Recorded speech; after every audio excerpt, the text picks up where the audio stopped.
Jon Kabat-Zinn had a great quote. The little things, the little moments, they aren't little. No. I was driving home from picking up my daughter at school, and this was a road that I had driven down 1,000 times. It was a normal, simple, and unassuming road, but today it was anything but normal. Now, when you're driving through the streets of Saigon, for people who haven't lived here, it is a chaotic experience. You are surrounded by noises, by lights, by movement. And if you don't keep your wits about you, you can very easily be pulled off and distracted by anything, and that's not safe. I stopped at a red light. My daughter's sitting with me, and she tapped me on the shoulder and pointed up and said, "Look, Daddy." And as I looked up, I saw the building was covered in flags and streamers, and it was just this symphony of colors. Now, I'd remembered my wife pointed this out to me one day when we were driving home weeks before, but I hadn't noticed it. I hadn't looked up. I hadn't taken the second to enjoy what was in front of me. Instead, I was caught up in my head thinking about work, thinking about life, and thinking about things that I needed to do. But this time, at that moment in time, on that day, with my daughter tapping me on the shoulder, I looked up and I saw it. I truly saw the beauty that was always there. And this is so true in our lives. We get caught up in our heads, distracted by everything around us and in front of us. Things that often we have no power over. Things that we shouldn't be putting our attention into. Things that just aren't worth our time. What we really should be paying attention to are the things that are right in front of us. Now, maybe you're stuck in a job that just isn't what you're looking for. Maybe you're caught up in your head. Maybe you have financial challenges at home.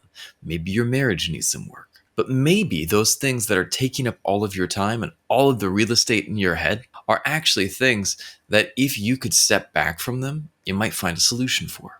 Sometimes one of the greatest things that we can do to find a solution for our problems is disengaging from them, stepping back from them, and taking a second to find clarity. I'm a big proponent of mindfulness. And for people who know, Jon Kabat-Zinn is a mindfulness teacher. That is what he does. One of the beautiful things of mindfulness is that you're not trying to accomplish anything. You're not trying to do anything. You're just stepping back from all that seems important and breathing and being present with exactly where you're at. Not trying to rush ahead, not trying to get behind, but instead being present. And in the practice of Zen, this is one of the most important skills to master. Now, why is that important? There was a great book by, I believe his name was Eugene Herrigel, about Zen and the art of archery. And essentially, he talks and shares his experience studying Kyudo in Japan, archery, and how it spent him years, how he took years just to learn to do the most basic of tasks. And for those years, he wasn't even trying to aim, he was just trying to draw the bow. But it was by letting go and being clear that he was able to be present in the experience. And when you're present with the experience, you can react. You can be there. You can be with it. And the Japanese would have all of these different martial arts, all of these different practices that they would use to train this present momentness, whether that be judo, whether that be kendo, whether that be ikebana, where the art of the flower arrangement. But the secret behind all of these things, and the secret behind this practice, was about staying present and seeing the beauty in what is. Now, why is this important in our everyday lives? Well, by being present, we're better able to kind of see the world as it is, pay attention to it. We're better able to reevaluate our position and enjoy our lives. You know, I think that we live right now in a time where everyone's very caught up in getting ahead and in success. And me too, man. I would love to have a lot more money in the bank. I would love to have a lot more opportunity coming my way. But at the same time, I have to pay attention to the beauty that's around me right now. Things like I have this amazing daughter that I have to pay attention to when she comes up to get my attention. I have this amazing wife who is in a relationship with me, and it's a relationship that I have to nurture.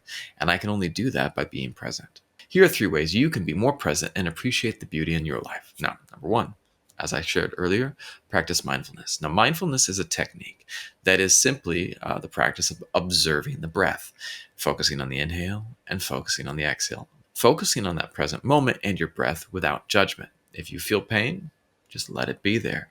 If you're worried about something, let it be there. But coming back to the simple breath And this is one of the most beautiful ways that I know of to stay centered and to really be present in the moment. Now, another one that I really enjoy is to engage your senses. Now, this could be something as simple as when you step outside, closing your eyes. What do you smell?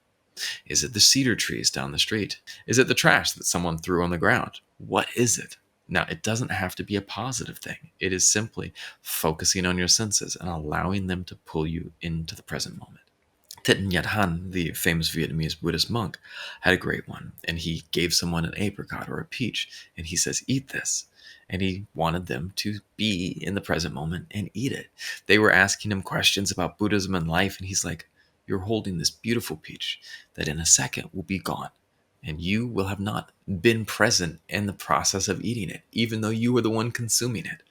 And his whole thing was to be present in the process of consumption, to be present in the process of creation, to be present in your life. Now, one of the last things and the most powerful things is to keep a gratitude journal. Now, taking time to reflect on what you're thankful for allows you to see the positive in your life a lot more easily. It will also allow you to see what are the things that are going right. And it gets you out of your head. I mean, I have this laundry list of things that I would like to change in my life. But I should also have an equal laundry list of things that I am enjoying with my life, things that I am thankful for. And that is what this is all about. It's about being present and being thankful. In that moment, when I was sitting there on my motorbike with my daughter in front of me, and we looked up and saw the wind dance with these streamers and flags, when we saw the light shining on each and every last one of them, and we sat there and waited for that red light to change, we could see it count down 10, 9, 8. And as it counted down, we were present. We sat there and we enjoyed the moment. And when the moment was done, we went on. But she looked at me and I looked at her, and we both smiled. Enjoy the beauty that's around you. You'll be happy you did. See you guys next time.